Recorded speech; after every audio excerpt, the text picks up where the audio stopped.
All right, so my Boston Celtics are terrible. They are underperforming like no other. They're right now the 11th seed, sitting at like 18 and 21. Like, this is not where we're supposed to be at this point of a franchise. Like, how were we better when Jason Tatum and Jaylen Brown were youngins, when they were like rookies and sophomores, and go even in the third year? How were we better then? Like, I don't understand. Like, our projection was supposed to go up. We were the first seed when Tatum was a rookie. Yeah, we had Isaiah Thomas, who was balling out, but like, that was really it. We just had that one star. We overachieved for many years. And we were just like, okay, when 2020 comes around, when 2021 comes around, we're going to be the top dog in the East and winning championships. So what the just happened? Like, I don't understand where things went south. Actually, I do understand. This team needs a lot of work.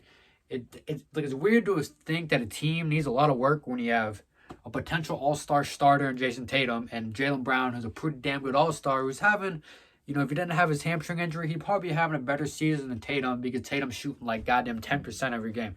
So the Celtics, they are missing a playmaker bad.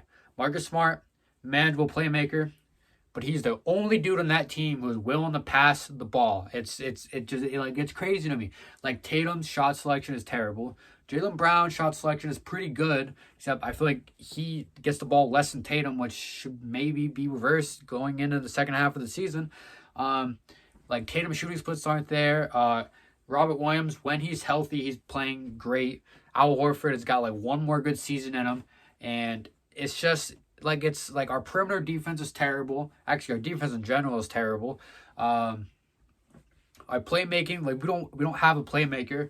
I still think it's a bad idea getting Brad out of like removing him from coaching. I like the idea of replacing Danny Ainge, but I think Brad Stevens is a top 5 coach in this league, because he makes the best out of every single player he has. Like, think about the players having a down year, and now that Brad's out. JT's having a down year. His numbers are still there, but his efficiency is down. Peyton Pritchard looked like a rising, like a good rising young player. Barely getting PT this year. Grant Williams, great defensive player. Worked on his 3-point shot. He was great on the interior. He's having a down year. Al Horford, well, I mean, he's kind of just getting old, so he's going to have a down year from his previous years. Robert Williams, he's having a better season, but that's just because of his development. That's nothing to do with really coaching. That's just him being a more consistent playing time. Romeo Langford hasn't made that jump, really. He's just getting more PT.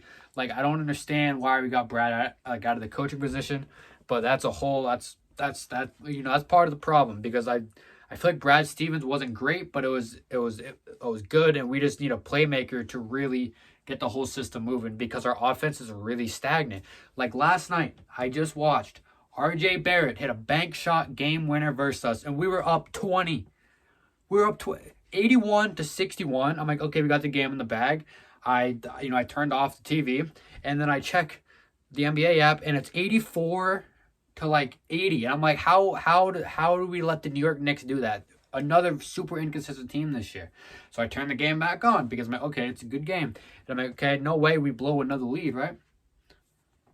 That's the issue too. We can get up to 20 points, and then everyone's like, all right, we got the game, let's sit down. We have not learned from this. I saw it on Christmas Day. I saw it on opening day versus the Knicks to begin with.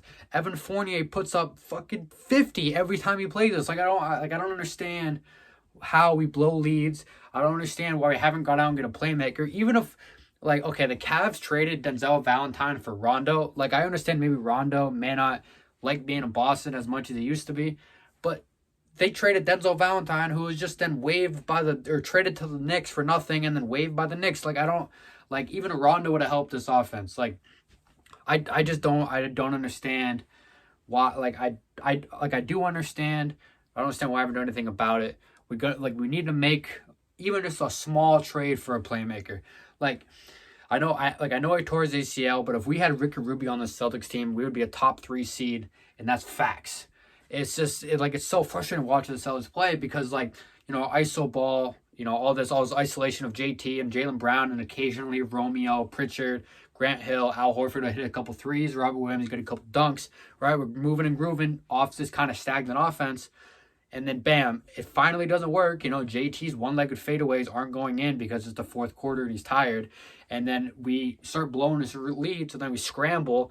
So then we get more into isolation, and we just give the ball to JT and be like, yo, save this game for us. And then it's the fourth quarter. The dude's already taken 40 shots in the game, so he's missing wide left, wide right, airballing shots. Like, we need someone on the court to, like, slow things down and run a fucking play here and there so we can just, like, get the ball in the hoop and finally, like, grasp onto a game. But, like, every lead we get, we just seem to blow it because we don't have that veteran leadership either. Like, Al Horford can only do so much in the court. The dude's, like, 40 years old. Like, how is he the issue? I don't, yo, can you fucking chill? I think Jaylen Brown and JT can work together. They are two terrific scorers. And I think we can actually get them to work together and, win a championship. But we just need some guy to slow it down and set up a play. Just it's like don't even need to be another all-star. Like, I think we have two players who could both have MVP seasons, not at the same time, obviously, but I think they're both on that trajectory and level of where they can have an MVP level season. Like, it's just, I'm just ranting at this point, but I just watched RJ Barrett, some dude who doesn't really make threes that often. He just banqueted off the glass and sent us home. Like, like stuff like that is just so infuriating to watch as a fan. And it's like I'm from the bean. Like, I want to see these Celtics win. And we've been so close to the finals every single year, it seems like, and we just never got there. And now we just got worse. Like, our best players, like our best young players, have gotten better, and we've gotten worse. Like, I don't understand how. Like, when does that ever happen? It's just very frustrating to watch. I'm starting over my own words right now because I just still can't get over the loss from last night. Like, it's just the worst teams bring their best versus Celtics. The best teams just stomp us all the time. Like, I don't think we've won more than 3 games in a row this season, and it's a mess. The things over there in Boston are a mess, and it's going to be a matter of time before players start turning on each other, and then we have to trade everybody because nobody's happy anymore. So when you get a point guard at trade deadline, I honestly don't care who it is. I don't know if it's Ish Smith or if it's the backup point guard for the Heat, whoever that may be, or if it's like Rondo again, if it's even Isaiah Thomas. We just saw Lance Stevenson put up 30 when he went back to Pacers. When Lance Stevenson is in Indiana, his play style goes up, his performance goes up. Like, what do we have left to lose? Let's sign Isaiah Thomas. Let's just trade for some dude in the G League who's averages 5 assists a game to see if he can help our team. Like, we're running out of options. There's not really much we can do because our salary is through the roof with Horford, Williams, Smart, Brown, Tatum. Like, we can't really trade for someone who has a higher contract. So we just gotta find a diamond in the rough point guard, and hopefully they can slow this offense down and figure it out for this team because it's looking rough. It's looking rough. Right now, if the playoffs started right now, we'd miss it. There's no reason for the Boston Celtics to miss the playoffs with 2 guaranteed All-Stars.